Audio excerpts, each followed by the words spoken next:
Welcome. This is going to be a wonderful lesson on restoring ritual, structure, and support. This is all about the postpartum season, which requires not just emotional, but structural, relational, and environmental support. This brings together two inseparable dimensions of postpartum care: the rebuilding of support systems and the use of ritual as stabilizing structure. We can help restore to the family and rebuild what modern life often makes hard to build and actually removes. Much of what we see in postpartum overwhelm is not personal coping failure. It is the predictable result of a major biological and identity transition occurring without enough communal, practical, relational, and environmental support. There are meta reasons, which we've talked about in other lessons, that have to do why every single family, for example, an entire region or whatever, is struggling. We have set up lives that are not conducive to human flourishing. And then when people predictably fail, it's like blaming the failure of an individual farm during the Great Depression or when there were the great dust storms.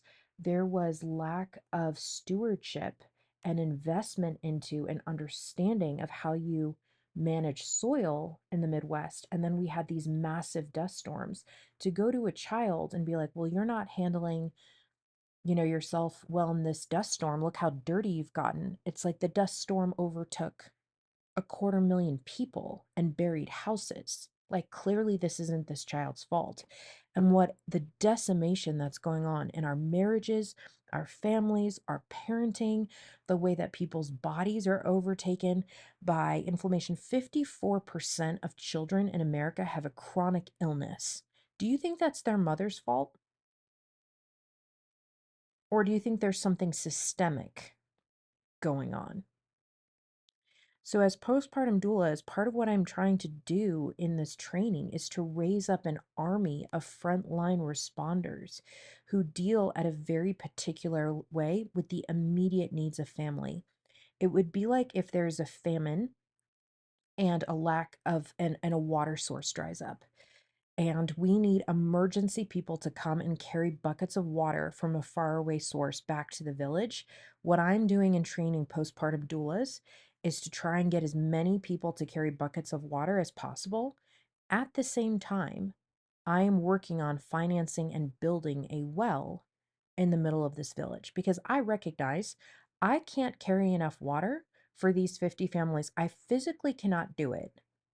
So, in the interim between when we've diagnosed this problem and we're trying to build more beautiful cities, economic and political systems, to sue into oblivion the parties that are causing decimation at a macro level, we need people to carry buckets of water.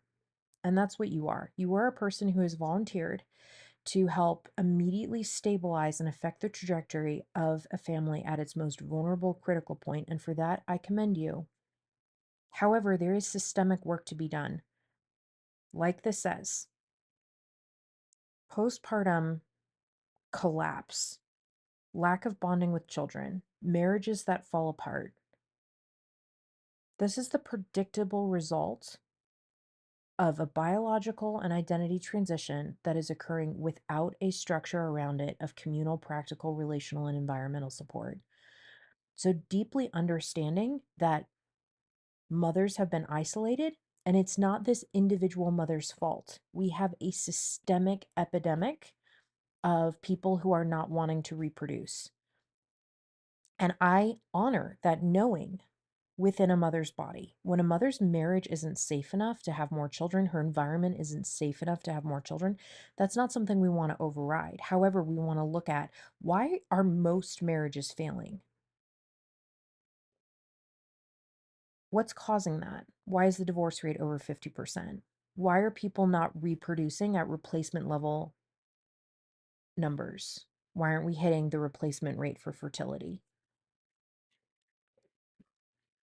So, as you are aware of these macro problems, we can then come with incredible awareness and humility and say cultures have always carried the wisdom that mothers should not be alone during this period. It is not this individual mother's. It's not like I feel like in a lot of other trainings, postpartum doulas are like, I have this beautiful vision for communal support. And if this mom hasn't created support around herself, they almost are like, well, you haven't like seen the beautiful vision that I have. And there's almost this like lording over and wanting to do all of these like ceremonies and rituals, and they want the moms to pay for like a closing of the bone ceremony and to have this like spiritual experience. And the mom is like barely surviving. And the birth worker is talking about like potions and portals and things that are completely, and don't get me wrong, girl, I'm so into all that stuff. I really am. But if a mom is surviving, we can't move into like the beautiful aesthetic things until we have like, you can't dream if you're in survival mode. So, with complete humility and recognizing it isn't this mom's failure to create a relational community around her, I'm going to help her do this. This is a systemic problem. I'm going to wipe, like in the Dust Bowls of America, I don't know when they rolled through like the 1920s. I'm going to clean the dust out of this child's eyes and ears and hair and nose. I am going to be the hands and feet of mercy and help this person with a problem that didn't start with them, but I'm going to carry a jug of water to this particular hut. And I'm going to tell them that help is coming. We are going to create inhabitable cities for human flourishing. But in the meantime, I'm going to help this one family. That's our posture, not I am some bastion of vision that the mom hasn't caught the vision and it's her fault for not having vision and capacity to make this happen. We want to not have a, later in this lesson we're going to talk about the difference between a savior complex and a serving complex. Um and to not go into rescuing, but into reconstruction. You know what? Let's just go ahead and hit this now. Rescue says, I will carry this for you. Reconstruction says, let's build a support structure around you. A common misunderstanding is that if the family lacks support, that you as the postpartum doula can fill every gap. This is not sustainable and can actually become ethically unsafe as you take on more and more responsibilities that, to be totally honest, you are not trained for. You are not trained to be a couples mediator. You are not trained to be a postpartum psychosis mental health professional who is able to adequately diagnose and give treatment for that. Rescue dynamics begin with misplaced, immature expressions of compassion, but they create risk. You become overextended. The family doesn't get the care they deserve. If they are getting care, they may become dependent, and the real systemic need remains unaddressed. So let's look at a rescue pattern. This is what we're staying out of. We don't stay longer than agreed to. We don't answer messages at all hours. We do not absorb emotional crisis. We don't become the only trusted person in their world that really understands because we've spent hours listening. These things, if you feel insecure about the services that you're providing, you can collapse into this because you want to be useful and you're trying to make sure that you really give value. When you're confident in your training, you're clear on your scope of boundaries, you won't collapse into rescue patterns. Because what happens when you burn out? When you leave town, when you end the contract, and the mother is left without a wider system? That's what we want to build. The reconstruction pattern is asking, who else can be a part of this? Who can carry this? What support already exists? What roles can be clarified? What local professional or peer groups should be connected? What systems can be created so this doesn't rely on one person? You need to learn to feel the difference. Rescue often feels urgent. There's this need, I have to meet it. There's a collapse between stimulus and response. There's a need, I have to meet it. It feels urgent. It also feels flattering. It also feels really good initially for you. I am so helpful. I'm the person who's going to fix this problem. You're entering into victim and rescue triangulation. I'm the only person who understands or who can help. Reconstruction of systems feels steadier. This family needs more support than I can provide alone. And my part, my role is to help organize that support. So let's talk about what we've lost. Most cultures postpartum had the knowing that mothers should not be alone, that households should be organized around recovery, that the baby should be properly welcomed in peace and bonding, and that others should take the responsibility for food, cleaning older children, and emotional steadiness. What intentional reconstruction or reclamation means that we build at this micro grassroots level, one family at a time, is that we don't just have a vision for support. We don't expect it to manifest out of thin air. We help families to think ahead. Intentional reconstruction means identifying, organizing, and strengthening the family support scaffolding so care does not depend on one heroic helper. We ask who brings the food. We don't bring all the food. We ask who manages visitors. That may or may not be the postpartum doula. Who notices if the mother is not sleeping? I love that question because we've already talked about with clinical care or a simple doctor's office, they wouldn't be in a position to see that. Who is emotionally safe? Who is not? We don't we don't assume that every neighbor, every family member is safe or helpful. Who can drive, coordinate, and protect recovery time? We are not expected to become the entire village. The role is to identify, organize, and strengthen the family support scaffolding so care is distributed and not concentrated onto one person, whether that's us or the partner or a grandparent. We need more than just one support person for the mother. We've already talked about postpartum isolation, and family and mother isolation is structural, not personal. One of the most important reframes in postpartum care is that isolation should not be understood as an individual mother's failure to ask for help. We are isolated because the systems around us are not designed for human flourishing and maternal support. Reaching out requires executive function, emotional energy, transportation logistics, money, trust, language access, and the belief that help will actually be safe. I have a lot to say about this, and I'm kind of forgetting if I already touched this in another lesson, but just trust and belief that help will actually be safe. All of these are key. And as we have communities that are high transit, um, there's just a lot of structural barriers to creating community because of the way that our cities and our communities are designed. And so there's a lot to say about that. Geographic distance. Many families live far from relatives or are embedded in communities where neighbors don't know one another. We used to actually have front porches where people would sit and talk with their neighbors who were walking their dogs. Now we have garages where you pull in from, you work at a completely different part of the city, the business part of the city. You pull into your garage, you close the garage, and you go into your house. You don't interact with your neighbors. It also can be very isolating, even in urban areas, because the cost of um, transportation is really high. And if you are carrying multiple kids, keeping them safe on the subways, getting onto the subways, there aren't elevators at every subway.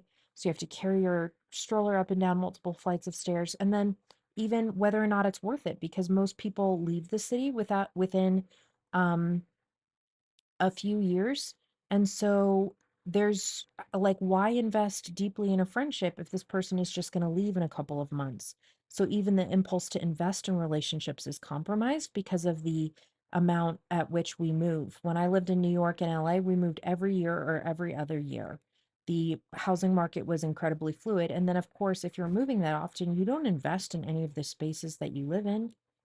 So, a lack of investment, a lack of permanence, people moving around jobs and not around family. These are things that we have to fix. There's fragmented healthcare. I could talk about this for an hour, but I'm not going to. A mother may see one provider for obstetric care, another for infant care, another for lactation, another for mental health. No one's tracking the whole family system. There's economic pressure, short parental leave, unpaid leave, hourly work, financial strain. We printed more dollars during the COVID um, era than in the entire history of the Federal Reserve, which has the name federal in it, but it's actually a private institution and has no accountability to the people of the United States of America. So we just massively inflated our currency. There will be ramifications for that. So we have economic pressure. We have unelected decision makers making decisions for the value of our currency at the Federal Reserve, which is not federal, it's just a name. It's a privately owned bank. Um, so we also have short parental leave. We force family back into survival mode before recovery has even stabilized. Then we have cultural expectations. Mothers feel that they should be able to handle everything alone. They feel afraid of being judged as needy, incompetent, unstable, or ungrateful. Cultural ideals of independence silence real need. We never want to have shaming language. We want to ask questions like, who has felt safe and available to you? Or what has made it difficult to receive support? This protects dignity and opens up a more helpful and accurate conversation around these things. We will oftentimes use the language, it takes a village. That can become sentimental if we do not define what a village actually did. So let's get into this. A village is a distributed system of labor, of memory, relational cultural memory, guidance, and protection. It's not just a quote social circle. Modern families can be surrounded by people and still lack functional support. They may receive gifts, likes on social media, texts, and congratulations, but not meals, rest protection, or reliable help. Save that for your social media posting. That was really good. So, what did the village actually do? They had food and labor, food and household labor. The village cooked, cleaned, and maintained the household so the mom could focus on recovery and the baby. They had experienced guidance. Elders and experienced mothers provided calm, practical wisdom, sitting beside a new mother and helping her in a gentle, peaceful way. I had my first daughter I got married between my junior and senior years of college. I got pregnant 20 days after I got married. So I had my child, and then I ended up having to take like another semester of classes. And my daughter was ripped out of my body by a student who needed to learn to use new forceps. When I went to the top of the hospital administration and asked why it happened, they said, well, she was born at 7:12, 7:13, and the shift ended at 7. So that teaching class was keen to get out of the room. So they just pulled her out of my body with forceps. Zero medical indication for the reason to do so. um Neurophysiology, it messed up her, like, her spinal alignment. I think she had impingement. She cried every 40 minutes for 3 years. She cried all the time. She cried when she woke up, she cried every 40 minutes during the night, she cried when she went to sleep. And if any mother had sat with me for any length of time, they would have said, this isn't normal, your baby's in pain, we need to figure out why. When I would bring this up to mothers, they would say in a very dismissive way, well, you chose to have children young. Babies cry. It wasn't normal. If any mother had sat with me, they would say this is not a normal amount of crying. I ended up getting one chiropractic adjustment when my daughter was 3, and she didn't cry anymore. And she actually slept more than 40 minutes at a time. But her whole nervous system is now affected by pain, and she did not receive the care and treatment because there was no one to observe her at length in a non-clinical setting like what you will be doing as a doula. It's extremely valuable. Her entire life trajectory, her engagement with stress and pain is on a completely different path and trajectory than if she had received timely, adequate professional assessment and care. I can't go back and undo that. This is what you're providing to families: observation, experience, referral. The value cannot be overstated. Care for older children. Siblings are transitioned into a different family dynamic with compassion, awareness, tenderness. The household is kept functional. We reduce the mother's attention being divided. The village knew who needed rest, um, and protected the mother from premature or draining social obligations. So the mom wasn't pressured to get back in there. contribute, get back into your volunteer or business role or whatever. So, one note that I want to put down here is that doulas should avoid idealizing the entire community as automatically safe. In real life, people are complex and complicated. Some families need boundaries from relatives. Some mothers are recovering from family trauma, from religious pressure, from controlling in laws, radicalized medical harm, or interpersonal violence. The goal is to build a safe, consent based support system that fits the family's actual life. So, as a reminder, asking the mom who has felt safe and available to you, and to not assume that just because they're a grandparent that we want to jump in and make them super involved. We always want to ask and do this with the mom. She may only be able to tolerate a certain amount of help from that mother-in-law. That mother-in-law might be more well suited to like going out and doing the grocery shopping, and maybe not entrusted with a child. Or maybe there's a level of trust where it's like you can take the 4 year out and you can go grocery shopping and you can drop off the groceries and we will put them away. Thank you so much. See you next week.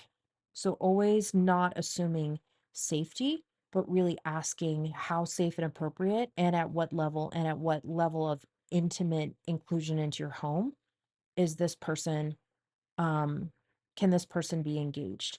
Maybe there's a family member or a neighbor that the mom is willing to have drop off a meal and have you welcome and receive the meal, but they're not welcome to stay in the home and have a visit. So this is something that we don't want to idealize community, but to always ask what feels safe and appropriate for this person's involvement. Risks associated with isolation. This is not a inconvenience in postpartum care. It is rightly understood as a risk amplifier. When the mother is alone for long stretches with pain, feeding challenges, sleep deprivation, hormonal shifts, and responsibility for a newborn, distress can escalate quickly. Normal challenges can become overwhelming when there's no witness, no relief, and no trusted person to help interpret and normalize or refer to care what is happening. So there can be delayed reaction, recognition of red flags. A mother may normalize heavy bleeding, fever, intrusive thoughts, panic, depression, feeding failure, or infant lethargy because no one is present to observe the changes or encourage appropriate care. This is so tender for me. I did not receive the care I needed as a postpartum mother who had 5 kids in 7 years. This is it is so personally fulfilling to me that I am getting to train you and that you will get to go and serve families in this way. And I hope that as you do that, that you have the same experience that I'm having right now, which is like, I got to do a victory lap. Like, I suffered immensely in this area, if you have. And I got to do a victory lap and like came out with my arms up and really took this area of pain and made it an arena of contribution. It's gorgeous. It's so healing. As postpartum professionals, you get to prevent there to be a delayed recognition of red flags. When there's feeding challenges without support, a mother alone with a crying baby and a painful latch may conclude that she's failing and she may quit on breastfeeding. With timely, skilled support, the same situation may become manageable. Without it, pain, nipple injury, shame, and distress can compound. There's also relational strain. Partners may be exhausted and the father may not know how to help. Without structure, they may blame one another rather than recognizing that the family system itself is unsupported. There are high risk contexts that require particular care. Isolation is more dangerous in the presence of a history of depression, anxiety, or trauma. If there's domestic violence or intimate partner safety concerns, which is very common, prior pregnancy loss or NICU experience, substance use or mental health complexity, immigration insecurity or language bound barriers, poverty or lack of safe housing, medical complexity in mother or the infant. In these situations, we always, as postpartum doulas, want to maintain clear scope, document concerns appropriately, and connect the family to qualified support rather than trying to manage a risk that we are not properly trained or certified for. Now let's talk about creating micro communities and connecting to peer support. A micro community is not a large social network. It is a small, named, intentional circle of support that can function during the vulnerable postpartum widows. Families don't need dozens of people. They need the right people with clear roles, appropriate boundaries, and realistic commitments. We have the privilege of helping families build these micro communities. We can help families identify categories of support by asking who is emotionally safe and practically available and for what. We already used the analogy, for example, of having a mother in law who could be entrusted with grocery shopping and maybe taking a child for a period of time, or maybe not. But figuring out who is emotionally safe and practically reliable, and for what purpose. And I just want to make a clarifying statement here that the micro community that we're building is based on help availability, not emotional, religious, philosophical, relational alignment. The people who helped me during my postpartum weren't my best friends, weren't the people that I couldn't wait to go out and get a coffee with after. A lot of times they were just random people from my church who had availability and who were willing to come and sit with my kids or come and help me. We had meals dropped off by people who had a heart for postpartum, and I didn't have any relational, emotional um, communion with them at all. And so we are not making a list of best friends. We are making a list of people who are available. And that might be people who are philosophically committed to supporting postpartum mothers, or it may be a lot of that 50, 60, 70 has more availability um, age demographic. The same thing happens with my best friend is doing a gubernatorial run right now for Florida. And a lot of the people who can help her are people who have more time who are retired. So we're looking for who is practically reliable, who can bring food without staying too long. Again, this points to not relational dynamic um, lineup, but people who um, can respect boundaries, who can take the older children out of the house. There might be more alignment there with families who have other children who can take your children along. That's a great, if there's someone in your network or community who has a child who is a friend to your child, saying, planning in the for postpartum, hey, like in the first 4 weeks after the baby comes, would you guys be willing to just pick up this older child and take him along with you? Who understands the family's cultural, religious, or dietary needs? Who should not be invited because they create more chaos and stress than they do help? A micro community can be modest and still be powerful. One reliable meal train organizer, one neighbor for errands, one peer mother, one qualified referral can dramatically reduce the mother's sense of being alone. So let's talk about peer and local group connection. Connection should be specific, accessible, and consent based, not a long resource list handed to an exhausted mother. Help her narrow options by asking, does she want in person or online support? Is a culturally specific space needed? Is transportation available? Does the group welcome her family structure? Possible supports include postpartum circles, breastfeeding groups, faith communities, culturally specific organizations, parent baby classes, mental health support groups, and local public health resources. Not every group is healthy. Also, quality matters. Some groups can become very advice heavy, very fear based, or very competitive. So, as a postpartum doula, it is helpful to put together a general list of referrals and groups. But I agree that, or I just want to emphasize that we don't want to have a long resource list handed to an exhausted mother. We want to have mother specific group recommendations. And I love these questions. Is a culturally specific space needed, etc.? We want to be sensitive to families who may experience exclusion in community spaces, single mothers, adoptive families, immigrant families, young families. This is a surprising thing. When I was in New York City, I was 24 and I had two kids. Most of the mothers were 44 and had two kids, so there was a full 20 age gap. And I was really surprised at how much judgment I received for being a young mom. I wasn't even that young of a mom. But obviously, if you're working with like a single teen mom, she may be a person who needs spaces where people who are making non-normative choices don't feel watched or judged. Cultural humility helps families discern which spaces are actually safe, and not just, yeah, we don't want to just simply tell everyone to like join a group. So, with practical support planning, a lot of families think that they'll figure it out after the baby comes. But at this point, executive function is reduced, sleep is fragmented, the household is adapting in real time. We really encourage support to become concrete before exhaustion peaks. This can be done beforehand, so that the family has to invent less under pressure. We want to, under meals and hydration, identify specific people for specific days who will bring dinner Monday, Wednesday, and Friday for 2 weeks. We want to set up bedside snack stations, hydration setups, and dietary preferences in the meal train. We talk about all of this in a different lesson. We want to have protected rest windows.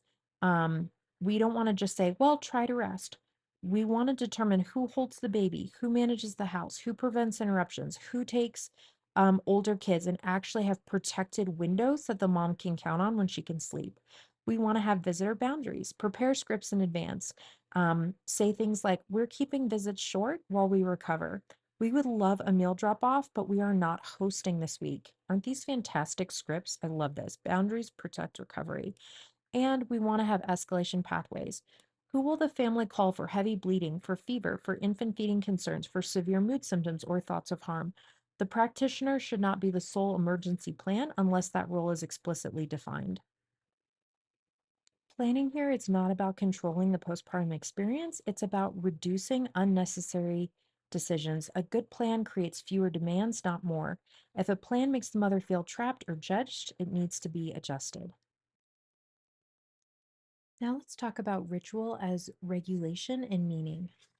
Ritual is often misunderstood as something, well, this word is used in context to experiences that are ceremonial, that are elaborate, that are often spiritual. In postpartum care, and in particularly this Brilliant Birth Academy training, we want to help you understand ritual as defined more broadly, a repeated practice that creates orientation, containment, and meaning.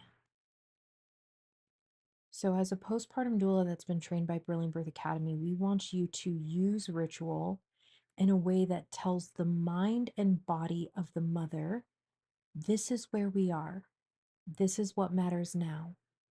This is how we return to steadiness. A while ago, I had a closing of the bones ceremony in my living room, and this is what the very elaborate ceremonial spiritual experience was, is it was helping the mother process at a physical level. The pregnancy is over. We're having a closing of the bone ceremony. This is where we are now. So at every level, this is what ceremony does. But ritual doesn't just have to be used ceremonial, it can be used daily as a way to reorient and regulate a mom and restore her to meaning. So let's look at how it affects nervous system regulation, identity transition support, connection and meaning, and contributes to rest and recovery rhythms. So, first, with nervous system regulation, predictability calms the nervous system. Children require this, adults benefit from it. A repeated sequence lowers cognitive load. The mom doesn't have to decide everything from scratch. This is the same thing with kids.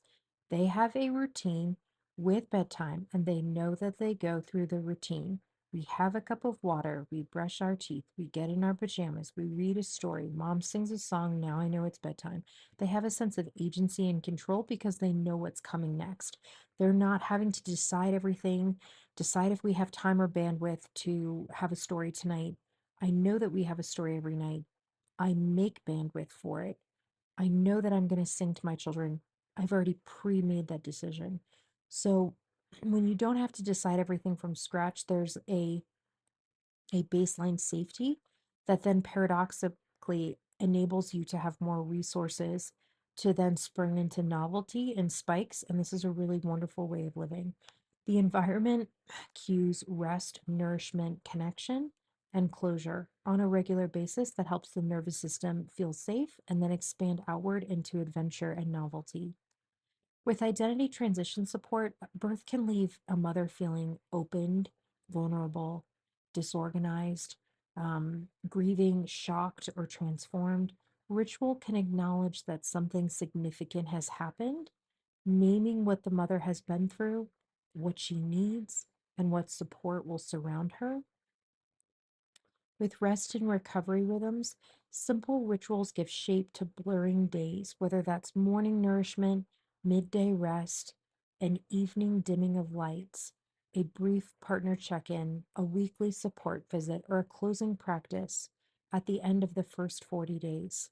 In my home, I eventually want to transition to having greatly reduced dependency on electricity. But where I am right now in my journey towards this is that at sundown, all of the battery powered candles in my home, I have like 50 like fake candles, and all of the candles come on every evening at sundown automatically on timers.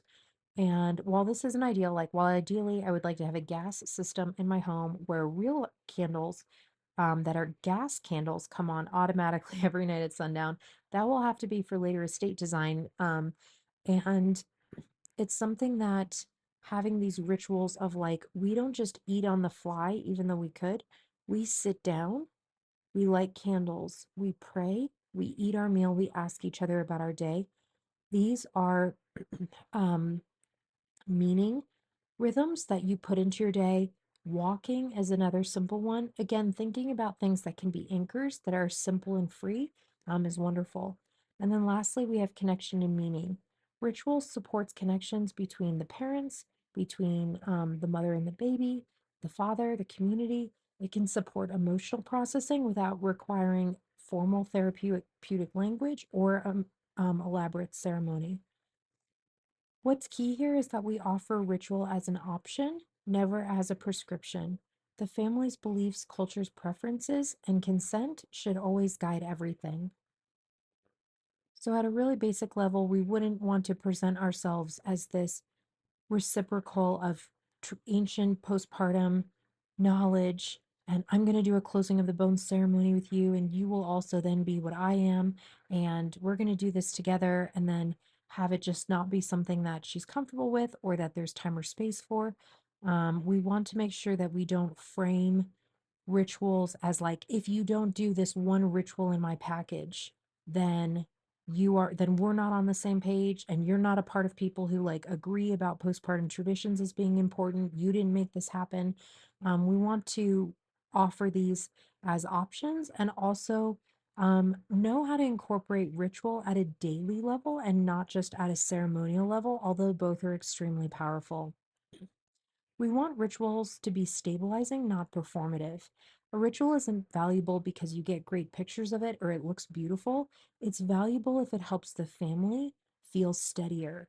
Or, like in the closing of the bone ceremony, if the mom feels steadier in her identity as a mother and recognizing the transition she's just gone through. In postpartum cultures, there can be pressure to create beautiful, sacred, photogenic experiences. And we want to make sure that this doesn't become another burden on the mother. A stabilizing ritual should be constructed to reduce load. Performative rituals increase load. If a practice requires cleaning the house, dressing in a certain way, hosting people, purchasing many items, appearing emotionally radiant, it can actually undermine the very regulation that it claims to support. And that's not to say that we can't or shouldn't aim for rituals that require a beautification of people and spaces and involve beautiful foods. We just want to make sure that if we are passing the bill along to the family, that they can actually pay that at a physiological level so that they actually have what it takes to clean the house, to dress all of the children. I can't tell you how many of these I participated in and was like running. I was supposed to be the person who was celebrated and honored. And instead, I am physically sick, hemorrhaging, running a fever, trying to look peaceful in photos, and am having breakdown screaming episodes. So we want to make sure that we're not having forced performative emotional radiance, but that if we do it properly, it's properly planned, it's properly resourced, and that it doesn't undermine the very regulation it claims to support. These things are beautiful when there's genuine capacity. Trying to force something where there's not genuine capacity is the threshold I'm speaking to. So we don't want to put aesthetic pressure requiring the mother to perform serenity or to create a beautiful experience if that's not what's authentically happening. We don't want to have spiritual imposition, assuming the family is open to prayer, blessings, or sacred objects without asking. We don't want to use complex practices that create more planning, purchasing, hosting work than reality can actually afford. And we don't want to bypass real needs. Ritual shouldn't be a substitute for real structural support around sleep, food, safety, or qualified care. We always want to ask, not to assume. So, some simple questions that honor consent and cultural context we can ask. Are there any spiritual, cultural, or family practices you want honored in your postpartum time? Would you prefer this to be more practical and secular? I don't even love that question, but work with it. Is there anything in particular that has felt grounding for you in the past? If the family has its own cultural practices, we want to respect and support them within scope. If trained in a specific modality and we can represent it honestly, avoid exaggerated claims, and honor its origins, go ahead. But know that lighting a candle does not relay sleep, and blessing does not replace food, and a ceremony does not replace mental health care. All of these things can be used supportive and in authenticity and are beautiful, but they just need to be done properly. Now, let's talk about simple daily rituals that support recovery.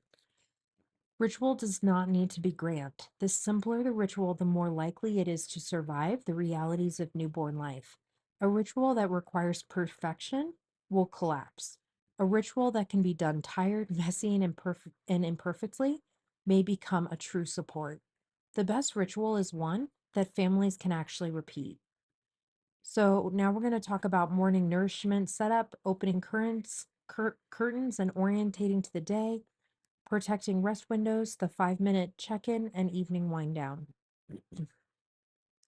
Before long feeding sessions, if someone places water, a warm drink, a snack, tissues, phone charger, and supplies nearby, this is amazing for a morning setup. This communicates care and reduces frustration.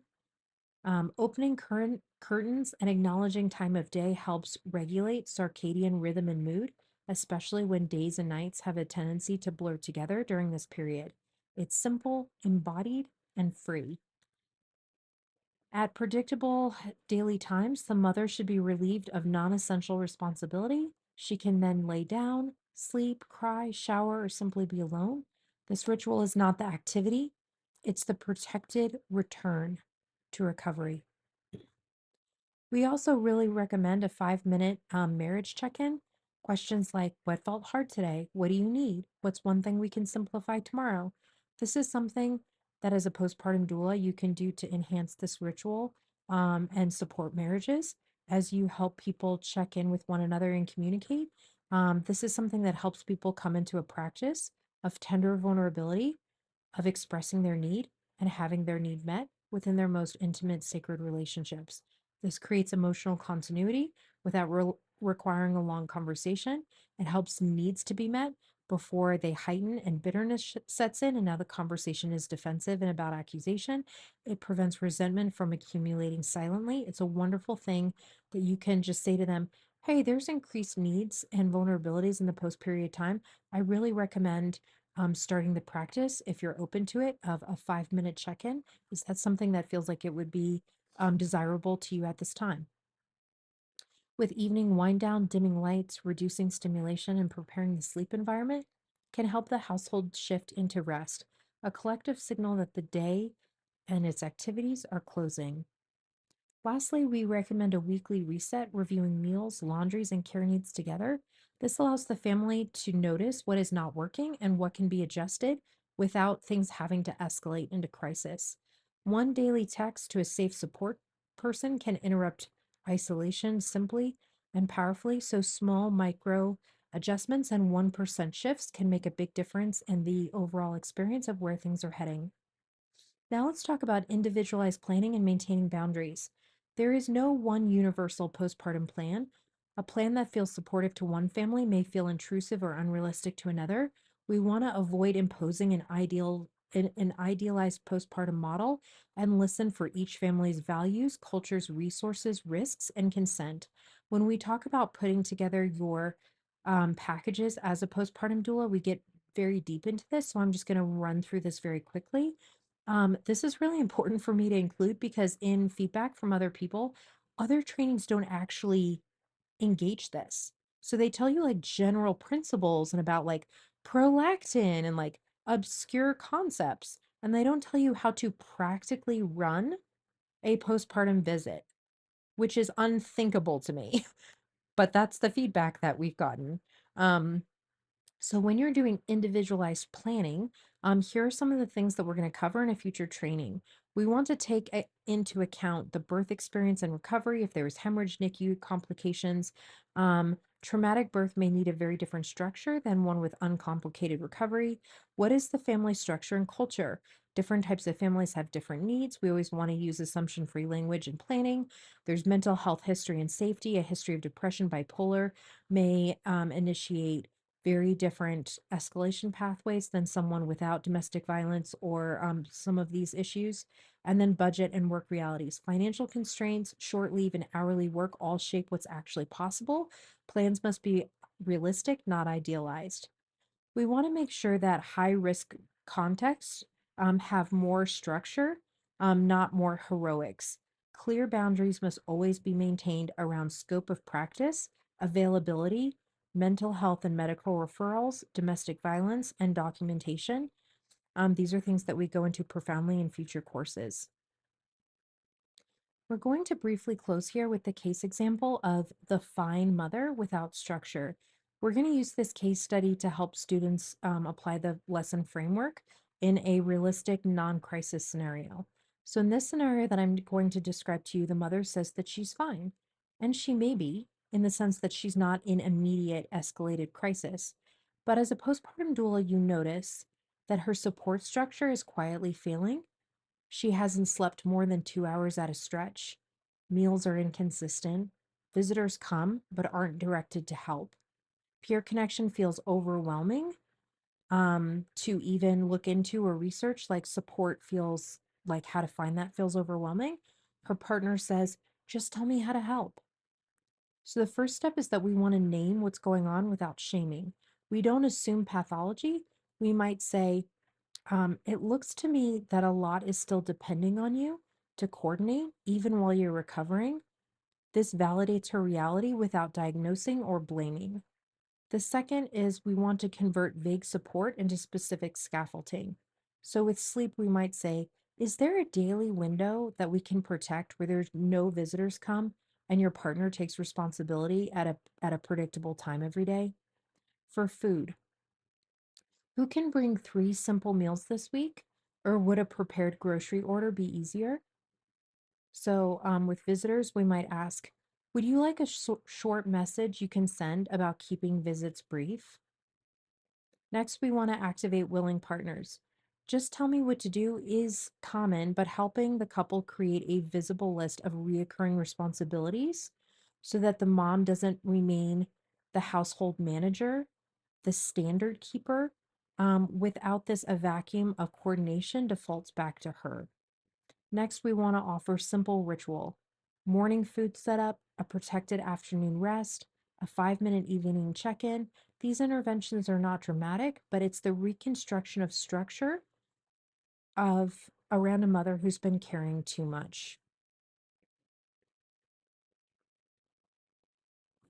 So we're going to go into this later.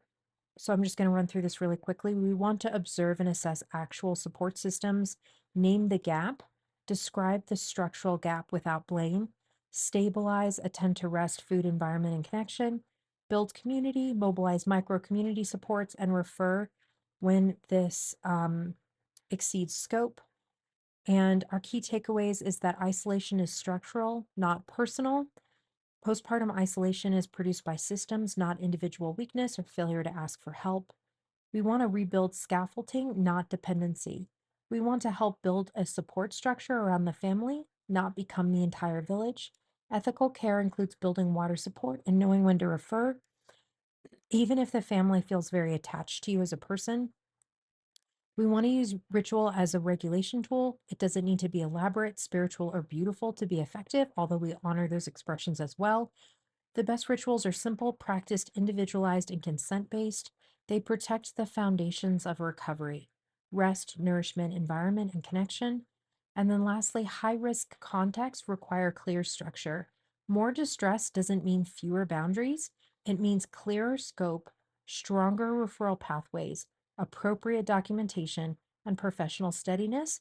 We have multiple trainings that go into every single one of these aspects in depth. High risk contexts require more structure, not more heroics. Please refer to the slides to look at these reflection and integration questions to help you process through um, how you can integrate this lesson both personally and professionally. One question that I want to highlight is just where might I confuse being helpful with being responsible for the whole system? What signals in my own body or behavior would tell me that I'm over functioning? We also have questions to help you do self reflection around solutions for reducing isolation, evaluating rituals, staying within your scope and referral practice, and practicing cultural humility. We invite you to journal on this using a real or imagined client scenario. Reflective practice is a core professional competency that we encourage you to do as you move through this is to imagine, where might I be strong and naturally gifted in implying these principles? Where might I be weak and actually need some fortification of thinking through, what script would I say in this scenario? How might I cave under pressure or exceed scope when I'm receiving praise and a sense of dependency on me? Where am I vulnerable to not embody the lessons that I agree with from this lesson? And then how can I incorporate that into my eventual practice as a postpartum care professional? Thank you for your attention in this masterclass on restoring ritual, structural, and support. I'll see you in the next class.